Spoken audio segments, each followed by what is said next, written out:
Hello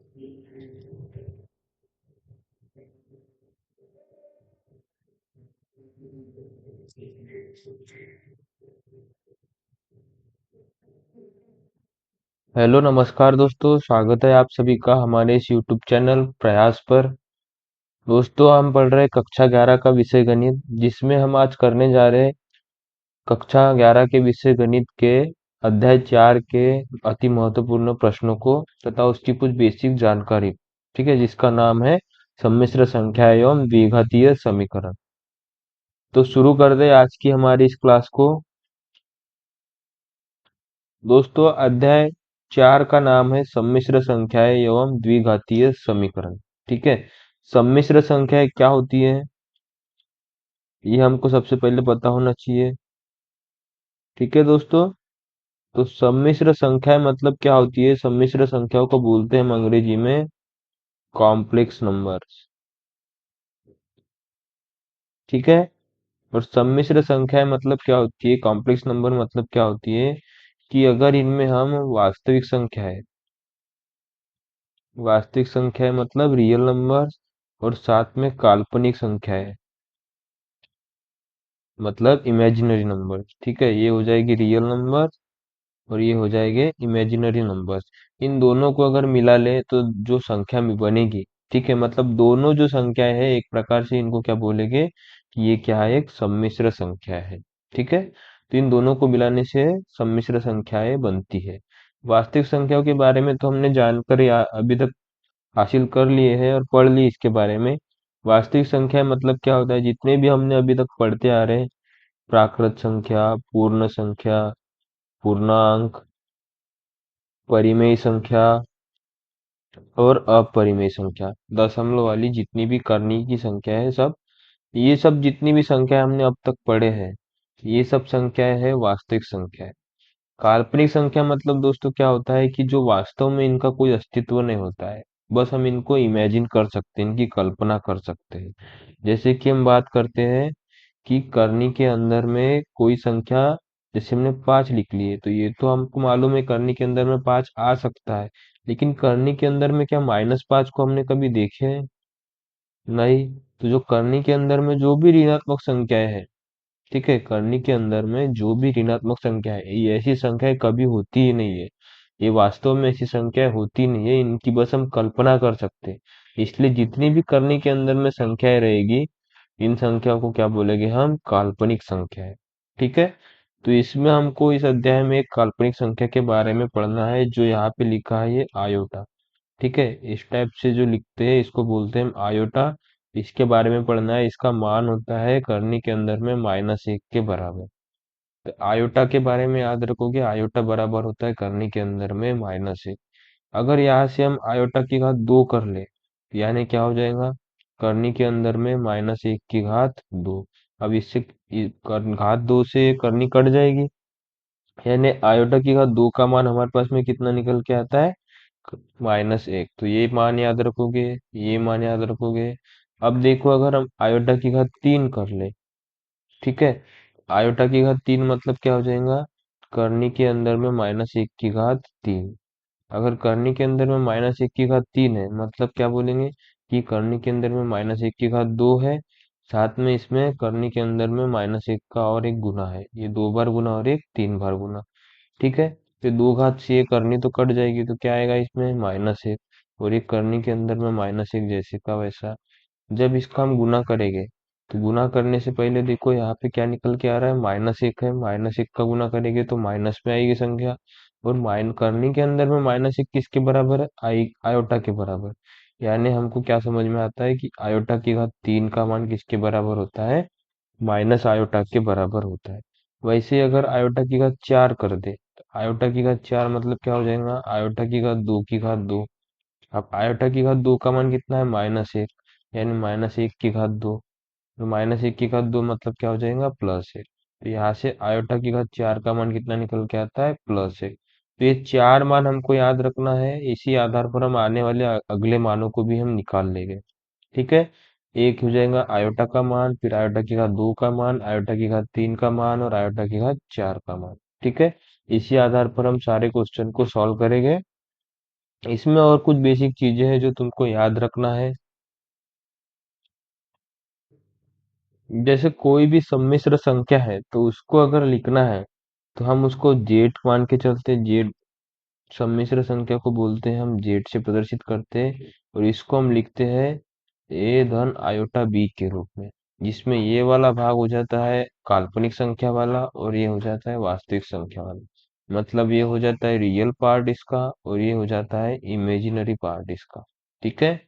अगर इसको हम बोले तो इसको हम क्या बोल सकते हैं, आर ई ऑफ जेड बोल सकते हैं, यानी कि रियल हो जाएगा।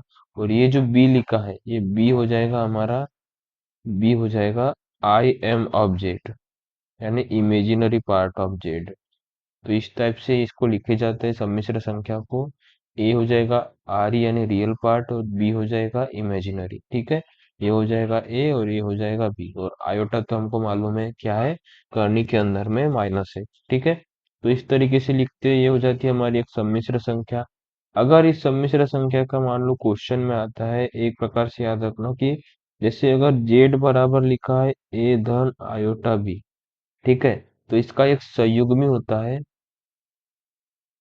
तो संयुग्मी के लिए क्वेश्चन आता है, तो संयुग्मी मतलब क्या होता है कि इसी के जैसे सेम रहेगा। मतलब जेड बार से प्रदर्शित करते हैं इसको। इसका मान याद रखोगे कि यहाँ जो प्लस है इस प्लस की जगह आ जाता है यहाँ पे माइनस। ठीक है। तो क्या हो जाता है ए ऋण आयोटा बी। अगर जेड का मान ए धन आयोटा बी है तो जेड बार का मान क्या हो जाएगा, ए ऋण आयोटा बी। इसको बोलते हैं हम इसका संयुग्मी। ये सम्मिश्र संख्या और ये संयुग्मी। ठीक है। एक और चीज है इसमें, मॉड ऑफ जेड। तो मॉड ऑफ जेड मतलब क्या बोलेंगे हम इसको, मापांक।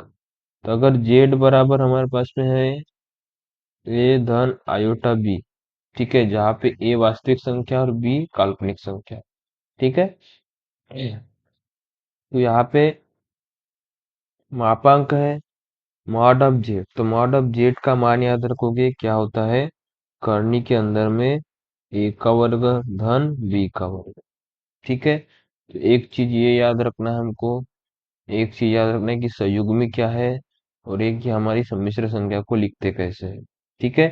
साथ में एक और चीज याद रखना है कि गुणात्मक प्रतिलोम। जैसे कोई सम्मिश्र संख्या है हमारे पास में जेड, तो उसका हमको गुणात्मक प्रतिलोम निकालना है।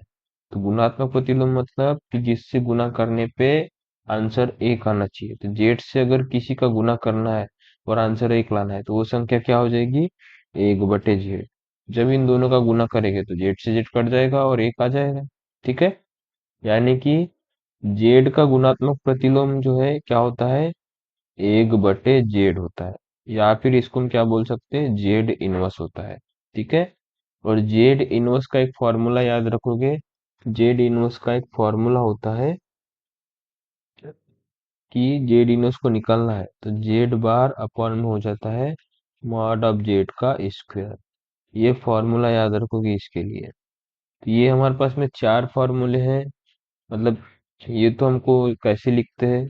ठीक है। एक चीज ये हो गई, एक संयुग्मी हो गया, एक मापांक हो गया ये करनी के अंदर में ए वर्ग धन बी वर्ग, और एक गुणात्मक प्रतिलोम जेड इनवर्स, जिसको क्या लिखते हैं अपन, जेड इनवर्स बराबर जेड बार अब बटे नॉट ऑफ जेड का वर्ग। ठीक है। तो ये चीजें हमको याद रखना है, इसी के आधार पर हम इनको सॉल्व करेंगे। तो चलते हैं हम अपने क्वेश्चंस की तरफ, करते हैं हमारा पहला क्वेश्चन आज का। ठीक है। क्वेश्चन क्या है कि एक बटे तीन धन तीन आयोटा की घात तीन को सरल करना है, ए धन आयोटा बी के रूप में व्यक्त करना है। ठीक है। क्या लिखा है, एक बटे तीन धन तीन आयोटा की घात तीन। इसको सरल करने से पहले हम इसके कोष्टक को सरल कर लेते हैं। देखो, इसमें अगर हम एलसीएम लेंगे तो क्या आ जाएगा हमारा, इसको सरल करेंगे तो बटे में तीन आ जाएगा। ठीक है। ये एक हो जाएगा, धन नौ आयोटा हो जाएगा। ठीक है। और पूरे की घात तीन। ठीक। अब पूरे की घात तीन है, मतलब किसकी किसकी घात तीन है, एक धन नौ आयोटा की घात तीन है बटे में तीन की घात तीन है। अब इसको सरल करेंगे तो यहाँ पे सूत्र लगता है हमारा ए धन बी की घात तीन वाला। ठीक है। ए धन बी की घात तीन का सूत्र क्या होता है, ए धन बी की घात तीन का सूत्र होता है ए की घात तीन धन तीन ए स्क्वायर बी धन तीन ए बी स्क्वायर धन बी की घात तीन। तो ये सूत्र को हम इसमें अप्लाई करेंगे। तो जब इस सूत्र को इसमें अप्लाई करेंगे तो ऊपर में सूत्र अप्लाई हो जाएगा। तो ऊपर में सूत्र में क्या लिखेंगे, ए की घात तीन मतलब किसकी घात तीन हो जाएगा, एक की घात तीन धन थ्री ए स्क्वायर बी मतलब क्या होगा, तीन गुना ए का स्क्वायर मतलब एक का स्क्वायर गुना बी मतलब नौ आयोटा। ठीक है।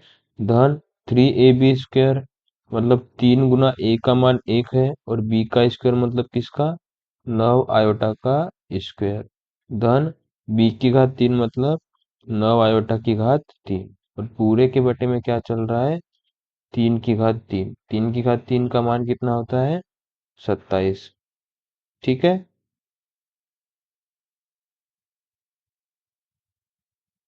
आगे करते इसको, क्या हो जाएगा, ये एक की घात तीन का मान एक हो जाएगा। यहाँ पे क्या होगा, तीन गुना एक का वर्ग मतलब तीन एक का तीन और नौ का गुना करेंगे तो नौ तिया 27। तो 27 आयोटा हो जाएगा। यहाँ पे क्या हो जाएगा, नौ का वर्ग यानी 81 और 81 का गुना तीन से करेंगे तो तीन एक का तीन और तीन आठे 24 243 और आयोटा की भी घात दो है तो आयोटा की भी घात दो धन नौ का क्यूब। नौ का क्यूब कितना होता है, तो नौ नौ 81 और नौ एक का नौ नौ आठ 72 यानी 729 और आयोटा की घात तीन। ठीक है। और बटे में क्या आ जाएगा, 27। ठीक। अब हमको एक चीज पता है कि आयोटा की घात दो का मान -1 और आयोटा की घात तीन का मान माइनस का आयोटा। ठीक है। तो इसको हम यहाँ पे रख देंगे। क्या होगा, एक धन 27 आयोटा जैसे का वैसा। यहाँ पे आयोटा की घात दो -1 कर हो जाएगा और -1 का गुना 243 से करेंगे तो क्या आएगा कि माइनस का 243।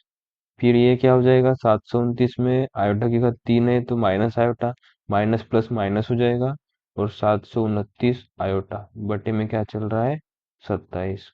ठीक है। आगे हल करेंगे इसको। तो 1 + 27 आयोटा है, 1 + 27 आयोटा, तो 1 + 27 आयोटा। रुको, क्या होगा यहाँ पे कि ये जो 1 + 27 आयोटा है तो एक और -243 दोनों आपस में घट जाएंगे तो क्या आएगा, माइनस का 242। ठीक है। और 27 आयोटा -729 आयोटा तो ये भी घट जाएंगे तो क्या आएगा, 29 में से 27 जाएगा, दो बच जाएगा यानी 702 आयोटा। माइनस का 702 आयोटा और बटे में क्या आएगा, 27। ठीक है।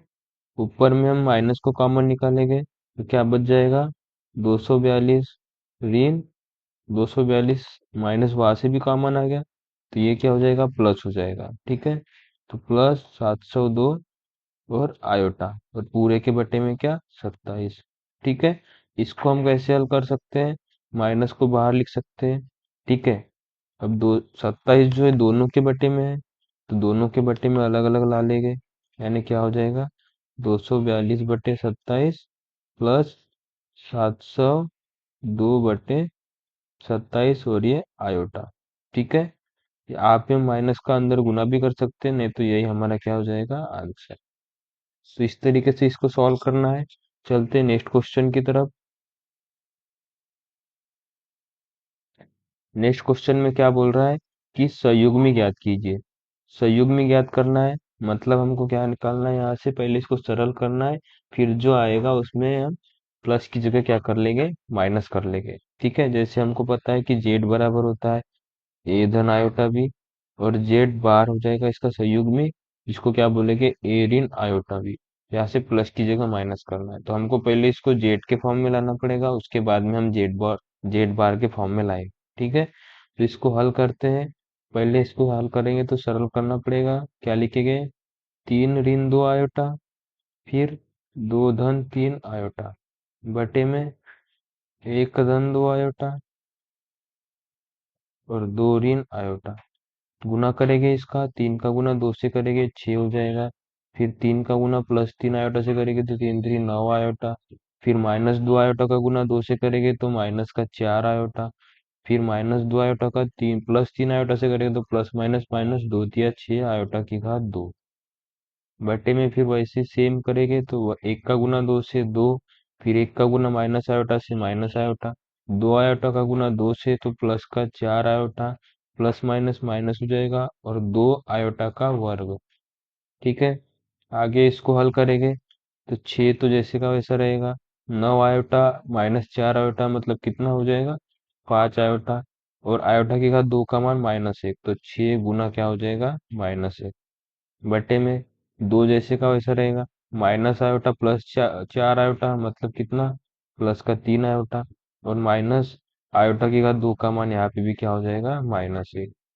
इसको आगे हल करेंगे तो क्या आएगा, माइनस माइनस प्लस हो जाएगा तो प्लस छ, और ये प्लस छ मिलके कितना बारह हो जाएगा, धन पाँच आयोटा, बटे में ये दो और प्लस दो मिलके चार हो जाएगा, धन तीन आयोटा। अब इसमें आयोटा बटे में भी है तो यहाँ पे हर का परिमेयकरण कर लेंगे, तो हर का परिमेयकरण मतलब चार इन तीन आयोटा, चार इन तीन आयोटा, ऊपर नीचे हम गुना कर लेंगे। ठीक है, क्या हो जाएगा, अब बारह का गुना चार से करेंगे तो बारह सौ अड़तालीस। ठीक है, फिर बारह का गुना माइनस तीन आयोटा से करेंगे तो बारह तिया छत्तीस, तो माइनस का छत्तीस आयोटा, फिर पाँच आयोटा का गुना चार से करेंगे तो पाँच सौ बीस, यानी प्लस का बीस आयोटा, फिर प्लस पाँच आयोटा का गुना माइनस तीन आयोटा से करेंगे तो प्लस माइनस माइनस पाँच तिरी पंद्रह आयोटा का वर्ग। ठीक है, ये हो जाएगा ए धन बी ए ऋण बी, मतलब ए वर्ग ऋण बी वर्ग, यानी क्या हो जाएगा चार का वर्ग ऋण तीन आयोटा का वर्ग। ठीक है, आगे इसको हल करेंगे तो अड़तालीस एज इट इज रहेगा, माइनस का छत्तीस आयोटा प्लस का बीस आयोटा क्या हो जाएगा, माइनस का सोलह आयोटा, और ये माइनस का पंद्रह आयोटा का वर्ग का मान माइनस एक। यहाँ पे चार का वर्ग सोलह, माइनस में तीन का वर्ग नौ, और आयोटा वर्ग का मान माइनस एक। अड़तालीस, यहाँ पे सोलह आयोटा है और ये प्लस का पंद्रह हो जाएगा, प्लस का पंद्रह और अड़तालीस मिलके क्या हो जाएंगे, प्लस का तिरसठ ऋण सोलह आयोटा, बटे में क्या हो जाएगा सोलह, और ये प्लस का क्या हो जाएगा नौ। इसको हल करेंगे तो क्या आएगा, तिरसठ ऋण सोलह आयोटा बटे में पच्चीस। इस पच्चीस को क्या करेंगे, दोनों के बटे में ला लेंगे, यानी तिरसठ बटे पच्चीस ऋण सोलह बटे पच्चीस, और ये आयोटा। ठीक है, अब ये आ गया हमारा ए प्लस आयोटा बी के फॉर्म में। इसमें अब देखो, यहाँ से अगर माइनस को यहाँ पे अगर प्लस में लिखना है तो माइनस को इसके साथ में लाना पड़ेगा। इसको एक स्टेप बढ़ा के हम ऐसा लिख सकते हैं कि तिरसठ बटे पच्चीस प्लस का माइनस सोलह बटे पच्चीस आयोटा। ठीक है, ये हो जाएगा हमारा जेड के फॉर्म में। अब हमको संयुग्म में लिखना है तो संयुग्म में क्या हो जाएगा, प्लस का माइनस हो जाएगा, तो संयुग्म में क्या हो जाएगा, तिरसठ बटे पच्चीस प्लस का माइनस, और ये माइनस का सोलह बटे पच्चीस आयोटा। इसको थोड़ा सा हल करेंगे तो क्या होगा, तिरसठ बटे पच्चीस माइनस माइनस प्लस हो जाएगा, और सोलह बटे पच्चीस आयोटा, ये हमारा इसका आंसर। तो इस तरीके से इसको सॉल्व करेंगे। चलते अगले क्वेश्चन पे।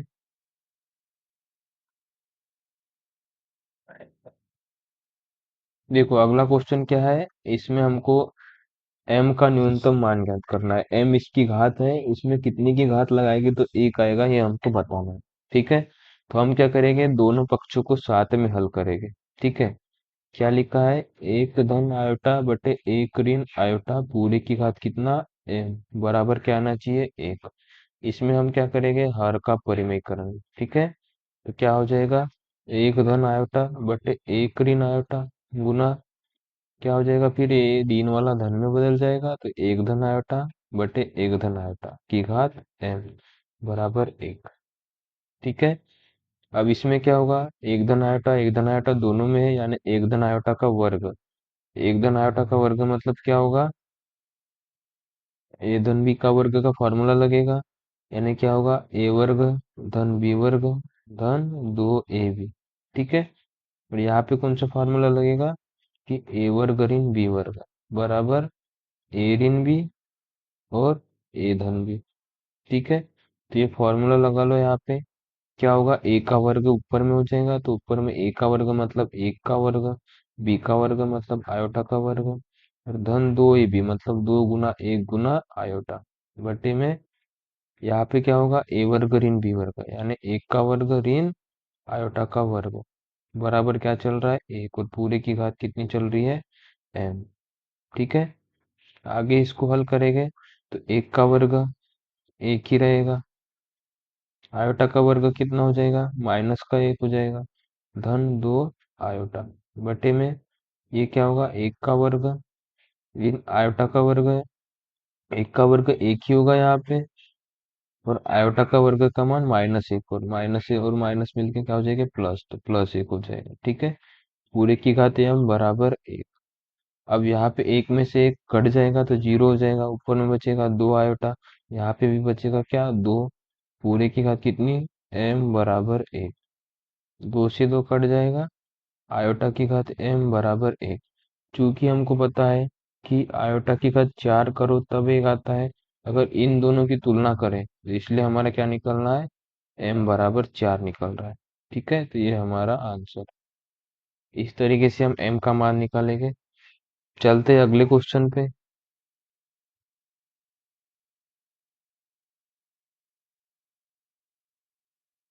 अगला क्वेश्चन क्या है कि दो सम्मिश्र संख्याएं हैं Z1 और Z2, इसके लिए सिद्ध करना है अपने को। ठीक है, सबसे पहले Z1 और Z2 को मानना पड़ेगा। हम क्या करेंगे, मानेंगे कि माना Z1 बराबर है ए धन आयोटा बी। ठीक है, अगर Z1 बराबर ए धन आयोटा बी है तो यहाँ से रियल वाला पार्ट क्या हो जाएगा, आर ई ऑफ Z1 क्या हो जाएगा, ए हो जाएगा, और आई एम यानी इमेजिनरी पार्ट क्या हो जाएगा, आई एम ऑफ Z1 क्या हो जाएगा, बी हो जाएगा। ठीक है, इसी प्रकार अब हम क्या करेंगे, Z2 को मानेंगे तो Z2 बराबर क्या होगा, सी धन आयोटा डी मान लेते हैं। ठीक है, तो यहाँ से आर ई अब Z2 क्या हो जाएगा, रियल पार्ट इसका सी हो जाएगा, और आई एम अब Z2 क्या हो जाएगा, आई एम अब Z2 क्या हो जाएगा, इसका डी हो जाएगा। ठीक है, ये हमको याद रखना है, इसको समीकरण एक मान लो, इसको दो मान लो, इसको तीन और इसको चार। ठीक है, इतनी हमको वैल्यू हमारे पास में आ गई है। अब हमको क्या निकालना है, आर ई अब Z1 इंटू Z2 बराबर ही सिद्ध करना है, तो हम सबसे पहले Z1 इंटू Z2 निकालेंगे। ठीक है, Z1 into Z1 into Z2 मतलब क्या, ए धन आयोटा बी का गुना किससे, सी धन आयोटा डी से। ठीक है, करो गुना, क्या आ जाएगा इसमें, गुना करेंगे तो ए का गुना सी से हो जाएगा तो ए सी। ठीक है, प्लस ए का गुना आयोटा डी से यानी ए डी आयोटा। ठीक है, फिर आयोटा बी का गुना सी से तो बी सी आयोटा। ठीक है, क्या हो जाएगा यहाँ पे, बी और सी आयोटा, फिर आयोटा बी का गुना आयोटा डी से यानी क्या हो जाएगा, बी डी और आयोटा का वर्ग। ठीक है, अब अगर इसमें देखें हम तो क्या आएगा, ए सी आ जाएगा। ठीक है, A D iota plus B C iota plus B D iota का वर्ग, आयोटा का वर्ग मतलब क्या होता है, -1, तो यहाँ -1 आ जाएगा। अब A C A D iota plus B C iota. ठीक है, प्लस क्या हो जाएगा ये, बी डी, प्लस का क्या हो जाएगा, माइनस हो जाएगा। ठीक है, यहाँ से ये माइनस का क्या हो जाएगा, बी डी। ठीक है, अब इसमें हम इतना सॉल्व हो गया, हमारा ये किसका मान आ गया, Z1 इंटू Z2 का मान। हमको क्या निकालना है कि are E of Z1 into Z2। ठीक है, तो आर ई निकालना है, तो आर ई कौन सा हो जाएगा, जो बिना आयोटा वाला है। ठीक है, तो बिना आयोटा वाला कौन सा है, अगर इसको थोड़ा सा हम सरल करें तो A C minus B D साथ में आ जाएगा, plus A D iota plus B C iota ये साथ में हो जाएगा। ये दोनों आयोटा वाले यानी इमेजिनरी पार्ट, और ये रियल पार्ट, और हमको निकालना क्या है, real part of Z1 into Z2 निकालना है। तो real part of Z1 into Z2 क्या हो जाएगा, ए सी माइनस बी डी। ठीक है, अब ए सी मतलब क्या है, ए का मान देखो क्या है, आर ई ऑफ Z1। ठीक है, तो आर ई ऑफ Z1, फिर सी का मान क्या है, R E of Z2, R E of Z2 minus B का मान क्या है, बी का मान है आई एम ऑफ Z1, और डी का मान क्या है, आई एम ऑफ Z2। तो ये सब कहाँ से आ गए, हमारे समीकरण से। जितने भी समीकरण है वहां से हमने ये मान रख दिए, और इधर में क्या है हमारा, are E of Z 1 into Z 2। और यही हमको सिद्ध करना था। देखो यहाँ पे are E of Z 1 are E of Z 2 minus I am of Z 1 और I am of Z 2, are E of Z 1 are E of Z 2 minus I am of Z 1 और आई एम ऑफ जेड 2। यही हमको क्या करना था, सिद्ध करना था। तो ये हो जाएगा हमारा सिद्ध। इस तरीके से इसको सिद्ध करेंगे। चलते हैं अगले क्वेश्चन की ओर।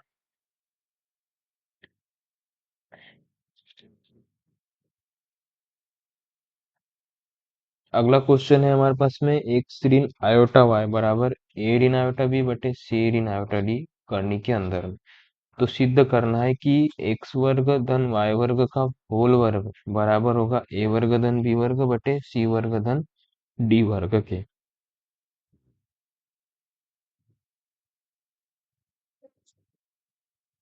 इस क्वेश्चन को हल करने के लिए क्या करेंगे, हम सबसे पहले इसको थोड़ा सा लिखेंगे चेंज करके। क्या लिखा है हमारे पास में कि एक ऋण आयोटा वाई बराबर कितना है, ए ऋण आयोटा बी बटे सी ऋण आयोटा डी पूरा क्या है करनी के अंदर।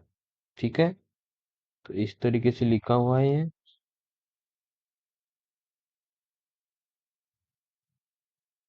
इसमें क्या होगा, क्या करेंगे हम, जो करनी है, करनी मतलब क्या होता है, 1/2 की घात।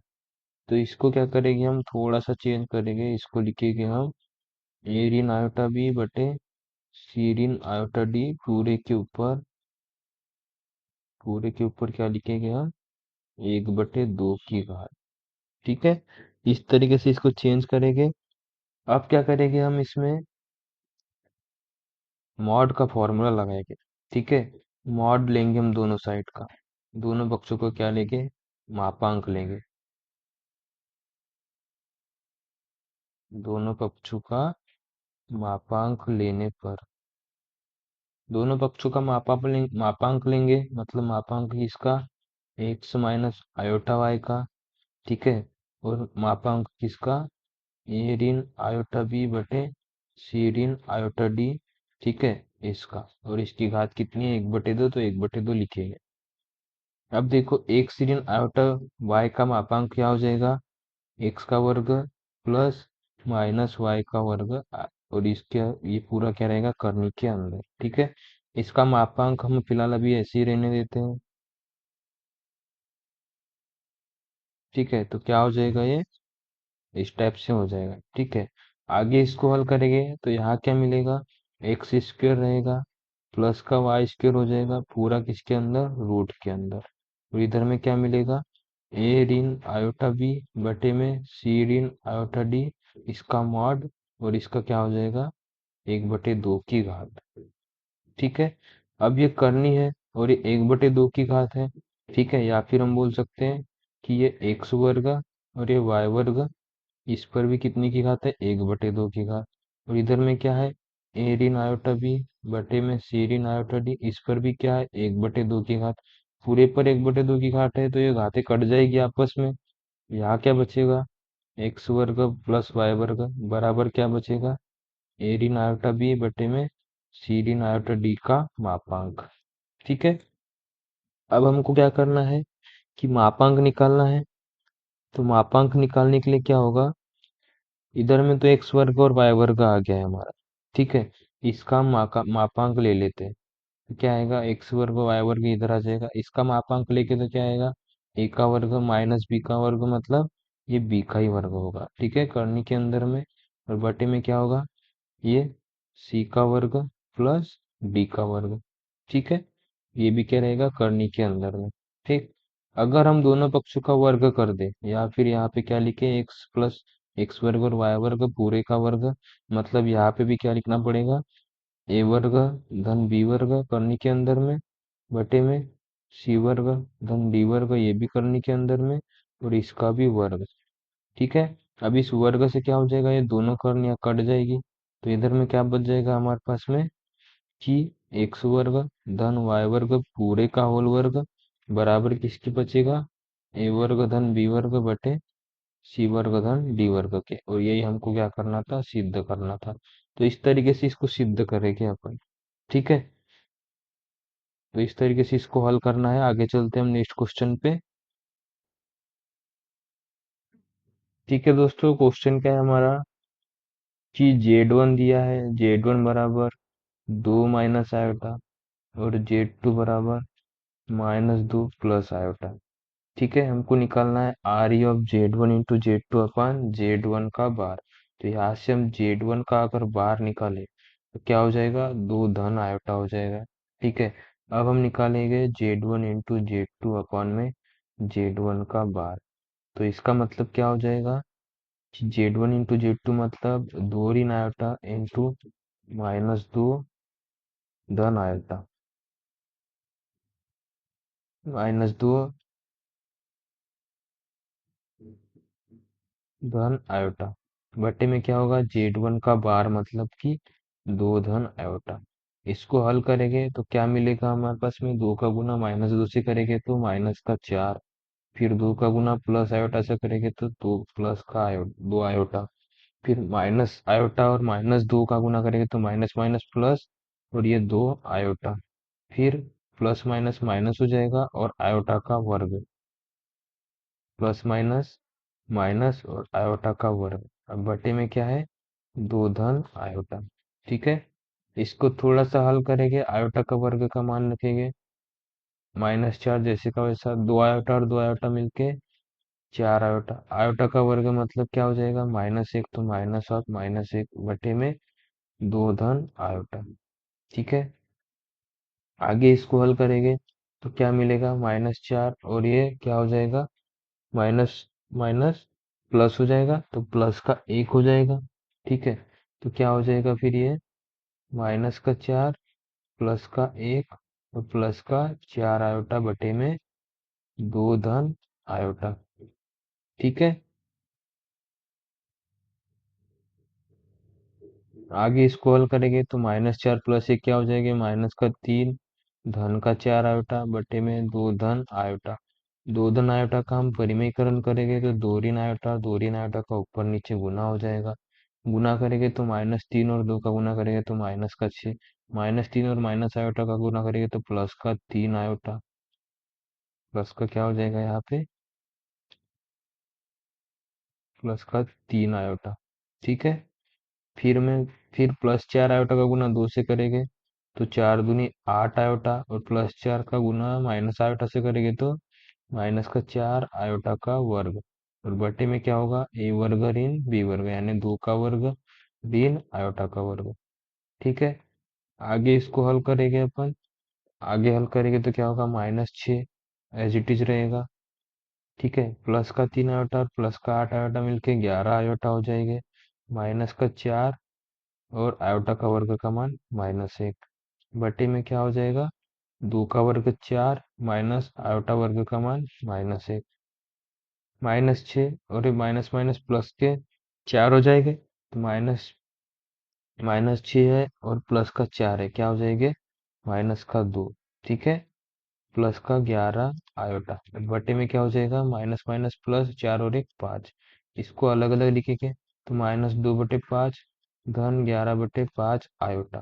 तो ये हो गया हमारा क्या, Z1 × Z2 अपॉन में Z1 का बार का मान कितना आया, -2/5 धन 11 आयोटा, 11/5 आयोटा।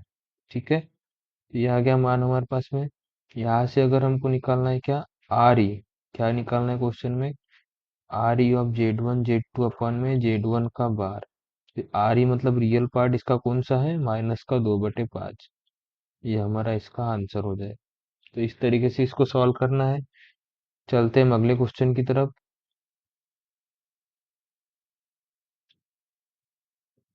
देखिए अगला क्वेश्चन क्या है, समीकरण दिया है, इसके शून्येतर पूर्णांक मूलों की संख्या निकालना है। शून्येतर पूर्णांक मूल मतलब कि शून्य के अलावा जो भी मूल आएगा इसका, उनकी कितनी संख्या होगी ये हमको बताना है। ठीक है, तो इसको हल करेंगे। समीकरण क्या है हमारे पास में, मॉड ऑफ 1 - आयोटा की घात x = 2 की घात x। ठीक है, 2 की घात x। अब मॉड ऑफ 1 - आयोटा क्या हो जाएगा, इसको निकालेंगे हम। ठीक है, तो सबसे पहले इसको निकालेंगे तो इसको निकालने के लिए थोड़ा सा इसको हल करना पड़ेगा हमको, मॉड का फॉर्मूला लगा के। तो मॉड निकालने के लिए क्या होता है कि ए वर्ग प्लस बी वर्ग हो जाता है करनी के अंदर में। तो करनी के अंदर में क्या हो जाएगा इसका मान, करनी के अंदर में एक का वर्ग प्लस बी मतलब माइनस एक का वर्ग। ठीक है, और पूरे की घात कितनी चल रही है, एक्स बराबर किसके, दो की घात एक्स के। ठीक है, अब आगे इसको हल करेंगे तो एक हो जाएगा एक का वर्ग एक, और माइनस एक का वर्ग एक करनी के अंदर में, और पूरे की घात एक्स बराबर दो की घात एक्स। ठीक है, एक और एक दो हो जाएगा करनी के अंदर, दो की घात एक्स बराबर दो की घात एक्स। ठीक है, अब इसमें थोड़ा सा अगर हम हल करें तो क्या निकल के आता है हमारे पास में कि करनी दो की घात एक से एज इट इज रहेगा।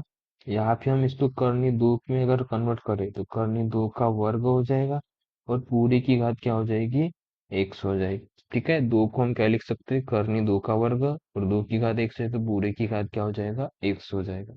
ठीक है, अब तुलना करेंगे हम, थोड़ा सा घातों का गुना कर लेते हैं। तो क्या आएगा यहाँ से, करनी दो की घात एक से बराबर क्या आएगा, करनी दो की घात दो का गुना एक से करेंगे तो दो एक्स। ठीक है, हम घातों की तुलना करेंगे, आधार समान है दोनों, तो घातें भी बराबर हो जाएगी, यानी एक्स बराबर होगा किसके, दो एक्स के। ठीक है, एक्स बराबर होगा दो एक्स के, यहाँ से पक्षांतर करेंगे एक्स को, तो उधर ले जाएंगे तो क्या हो जाएगा, दो एक्स में से एक्स माइनस हो जाएगा, इधर में बच जाएगा जीरो। अब दो एक्स में से एक्स माइनस होगा, यानी एक्स की वैल्यू कितनी आ जाएगी, जीरो के। एक्स की वैल्यू तो जीरो आ रही है, एक्स की जीरो के अलावा कोई और कोई वैल्यू आ रही है क्या, नहीं। ठीक है, यहाँ पे बोल रहा है शून्येतर पूर्णांक मूलों की संख्या, मतलब शून्य के अलावा कितने पूर्णांक मूल होंगे। यहाँ पे केवल एक ही पूर्णांक मूल दिख रहा है, वो भी कौन सा, शून्य। शून्य के अलावा और कोई दिख रहा है क्या, नहीं। ठीक है, तो यहाँ पे लिख लेंगे चूंकि एक्स बराबर जीरो, इसलिए क्या बोलेंगे कि अशून्य हल, अशून्य हल यानी कि शून्येतर। ठीक है, क्या लिखेंगे इसको, शून्येतर हलों की संख्या। हमको एक भी नहीं मिल रही है, शून्येतर हलों की संख्या कितनी है, एक भी नहीं मतलब कितनी है, शून्य है। ये हमारा इसका आंसर हो जाएगा। ठीक है, तो इस तरीके से इसको हल करना है अपने को। आगे चलते हैं। ठीक है दोस्तों, तो यही हमारे आज के महत्वपूर्ण क्वेश्चन थे जो तिमाही परीक्षा से रिलेटेड महत्वपूर्ण है, जो तुम्हारी 8 तारीख को होने वाली है। ठीक है, मिलते हैं हम अगली क्लास में, तब तक के लिए धन्यवाद।